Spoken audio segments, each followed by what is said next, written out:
Hingga saat ini Anda masih nikmati Bincang Pagi 1062 Radio Sangkakala.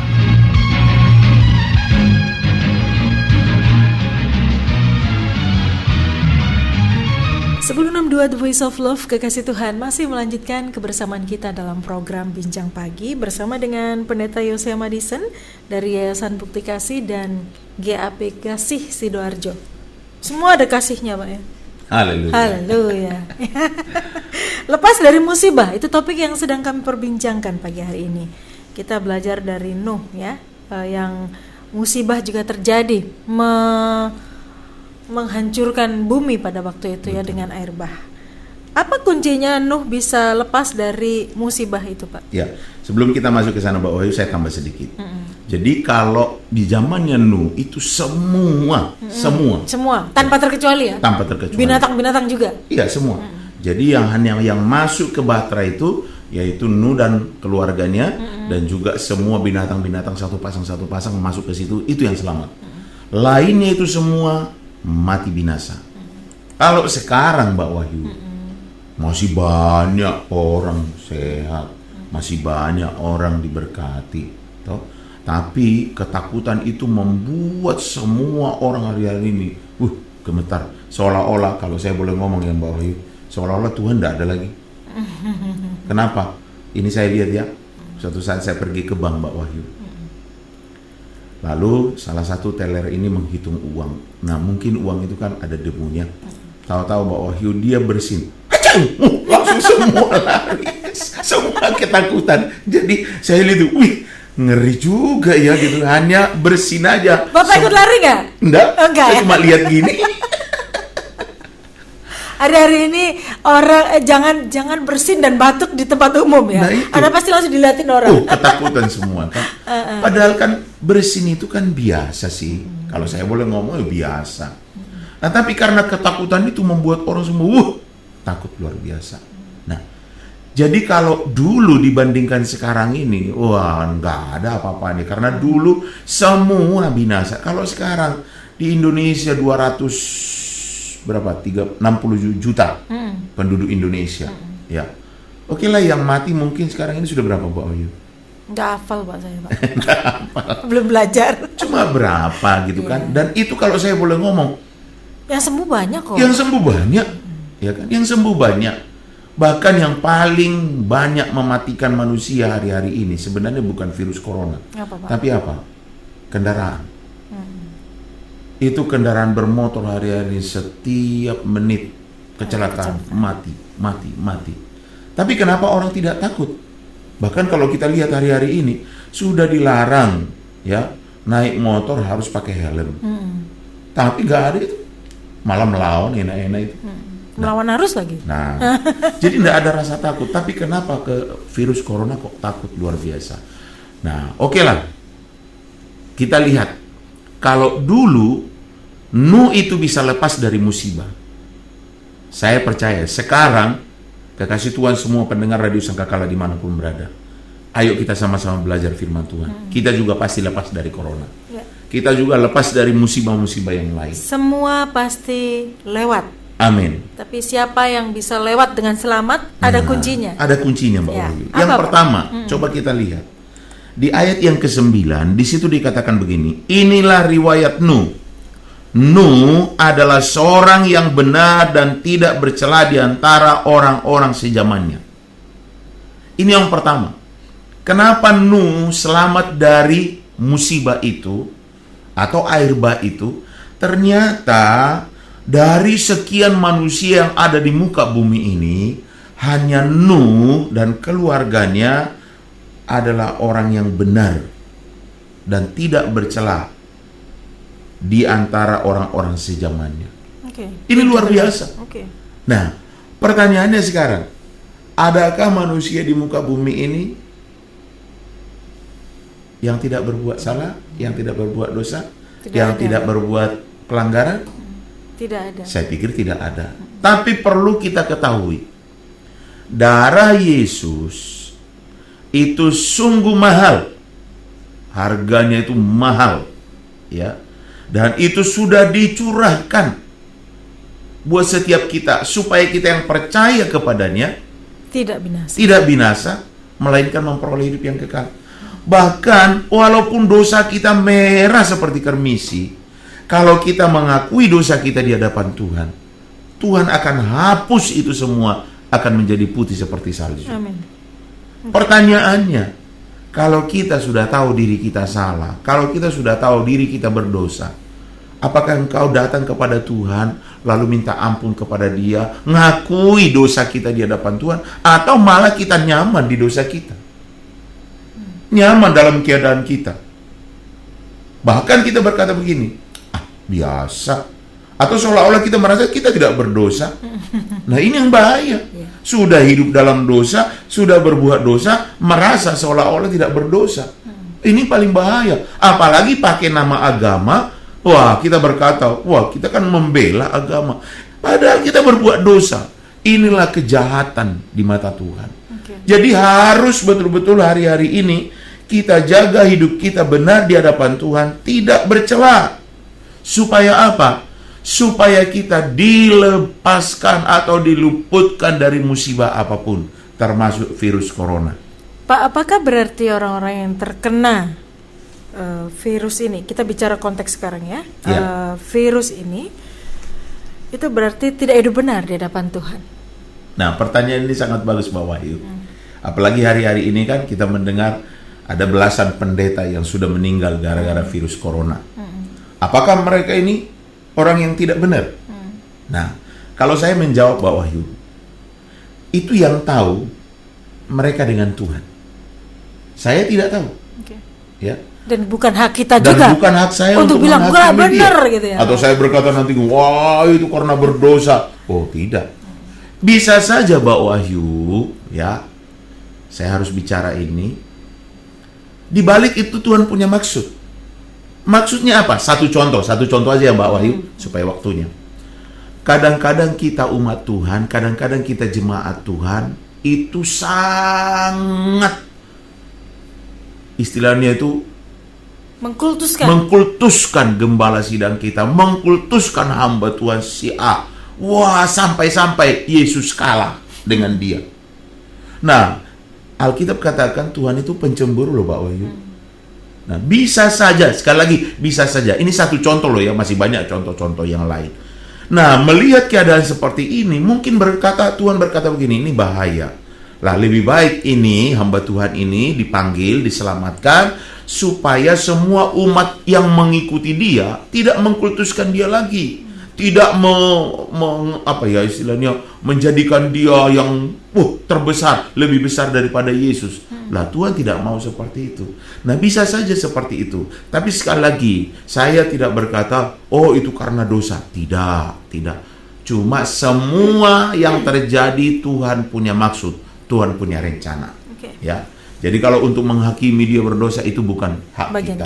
Itu antara dia dengan Tuhan. Baik, hidup benar dan tidak bercela di hadapan Tuhan. Pak, dunia ini sudah jatuh dalam dosa.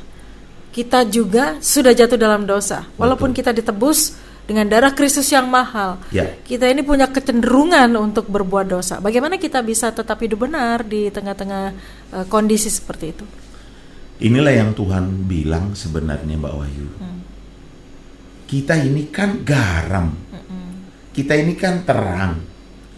Kita ini kan seharusnya jadi contoh, jadi teladan. Bahkan selalu saya berkata begini. Siapa sih yang tidak pernah salah?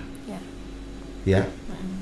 Tapi di dalam kesalahan pun kita bisa jadi contoh, Mbak Wahyu. Loh, gimana? Contohnya gimana? Contohnya gimana orang salah dijadikan contoh? Nah, satu contoh saya ambil contohnya Daud. Daud itu kan orang yang berdosa. Bahkan Tuhan marah loh sama dia. Kenapa? Bayangkan, dia berzina.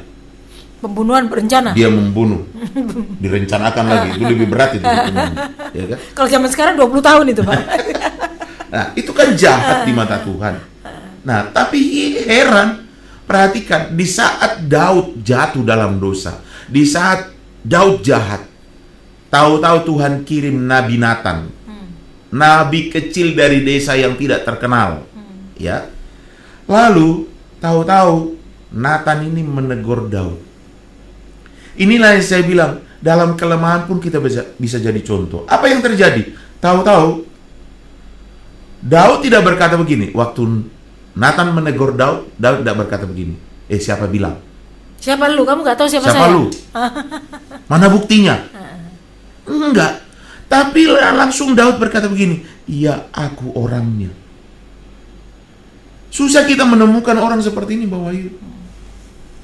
Dan saya melihat Alkitab mencatat kenapa Daud itu sangat dicintai, sangat disayangi oleh Tuhan. Ternyata hatinya Daud itu betul-betul polos. Kalau dia salah, dia mengaku kesalahannya. Kalau dia berdosa, dia mengaku dosanya. Dia tidak berkata, oh tak pateni kamu, tak bunuh kamu, siapa kamu? Siapa yang bilang aku berdosa? Siapa yang bilang? Tidak ada. Tapi dia mengakui. Nah ini yang selalu saya bilang, dalam kesalahan pun kita bisa jadi contoh. Jadi kalau memang kita salah, cepatlah ngaku. Okay. Alkitab berkata, 7 kali orang benar itu jatuh, dia akan bangkit lagi. Oke, baik. Okay. Jadi itu contoh hidup benar ya. Hidup benar. Memang kita bisa berdosa, jatuh dalam dosa, tetapi cepat kembali minta ampun Sadar, Tuhan. cepat. Oke. Dan saya percaya tangan Tuhan itu terbuka Amin. menyambut kita. Tapi kalau kita terus hidup dalam dosa atau nyaman di dalam dosa, nah itu hati-hati. Sudah gitu ditegur ngeyel. Ngeyel lagi, bahkan ngamuk orang lain. Itulah dia. Nah itu yang bahaya. Oke, hidup benar dan tidak bercela. What next? Apa yang bisa kita pelajari dari hidup Nuh agar kita lepas dari yang namanya musibah? Yang kedua. Yang kedua kita lihat di ayat yang ke-9 bagian D. Di situ dikatakan begini, Mbak Wahyu. Dan Nuh itu hidup bergaul dengan Allah. Jadi yang kedua yang saya pelajari, Nuh itu selain hidup benar di hadapan Tuhan, yang kedua ini dia bergaul dengan Tuhan. Gimana sih bergaul dengan Tuhan? Gimana itu Pak dalam praktik hidup sehari-hari? Kan Tuhan nggak bisa kita lihat secara kasat mata. Betul. Mbak Wahyu pernah pacaran enggak? Pernah dong. Tapi zamannya Mbak Wahyu pacaran enggak surat-suratan lagi ya? Surat-suratan saya. Masih ada surat-suratan? Oh, saya zamannya surat-suratan. Seri berapa berarti ya? Nah, coba Mbak Wahyu ya. Kalau Mbak Wahyu cinta pacarmu, lalu pacarmu kirim surat, ya, saya tanya, surat yang dikirim sama pacarmu itu berapa kali engkau baca, Mbak Wahyu? Berkali-kali, Pak. Berkali-kali kan? Mau tidur dibaca, dilipat taruh di bawah bantal. Bangun tidur dibaca. Bahkan mungkin mau pergi kerja sebelumnya dibaca juga. Bolak-balik dibaca. Ya. Sama kalau kita cinta sama Tuhan, kita akan bergaul dengan Tuhan. Dengan apa? Kita membaca firman Tuhan. Selain kita membaca firman Tuhan, kita juga bisa mendengar seperti radio Sangkakala pagi hari ini. Itu bergaul dengan Tuhan. Atau kita bisa berdoa pribadi dengan Tuhan, masuk di kamar kita, kita berdoa, kita berlutut ngomong-ngomong dengan Tuhan.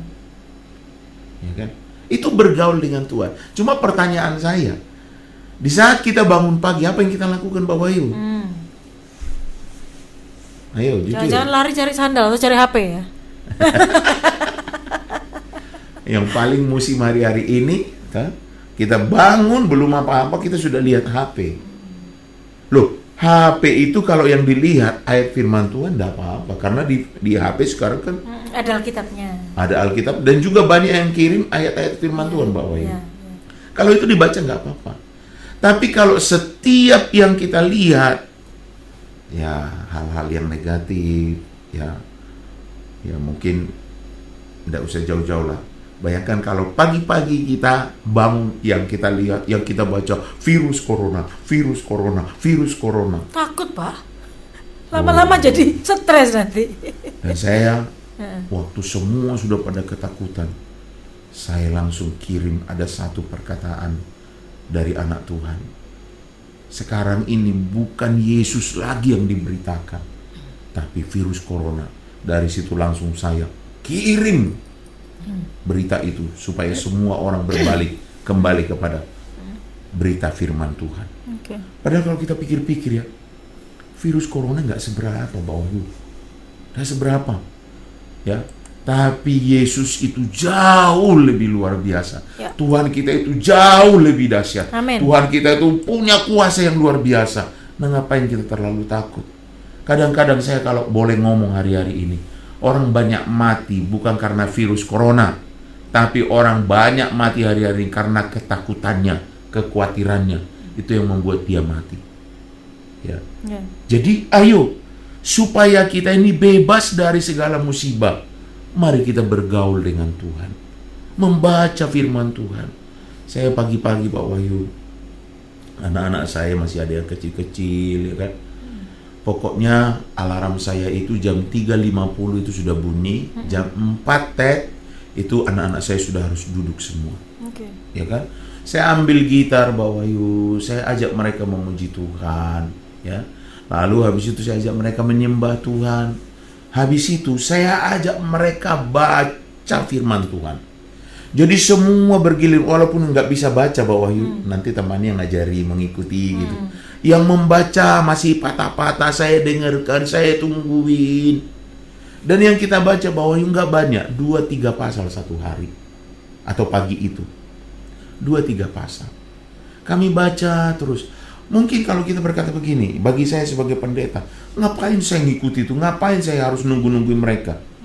Tapi saya sedang menanamkan fondasi kepada mereka. Dengan mereka membaca firman Tuhan, ya. Mungkin mereka belum mengerti, tapi dengan terus bergaul dengan Tuhan, membaca firman Tuhan, saya percaya suatu saat mereka akan kuat. Ya. Dan saya bersyukur ya, hari ini mereka sudah masuk 4 kali khatam. Ini masuk ke-5 sekarang. Sudah masuk di ulangan. Oke. Dan saya bersama mereka sudah hampir mau masuk ke-5 sekarang, 5 kali. Nah, dengan demikian saya percaya suatu saat itu firman itu akan muncul. Ya. Bahkan ada anak saya satu itu, namanya Kesia itu, kalau ditanya Alkitab, Khatam. jago banget. Tapi kalau pelajaran lain, agak telat. Tapi saya lihat itu, ternyata dia perhatikan. Jadi bergaul dengan Tuhan itu, Mbak Wahyu, kita baca firman. Bangun bergaul dengan firman-Nya. Iya. Karena Tuhan itu adalah firman. Firman. Oke. Dan kita harus terus bergaul dengan dia. Baik, kekasih Tuhan, masih ada satu poin lagi yang membuat Nuh dan keluarga bebas dari yang namanya musibah dan bisa kita terapkan hari-hari ini. Apa itu? Sabar dulu, kami akan perbincangkan poin tersebut sesaat lagi.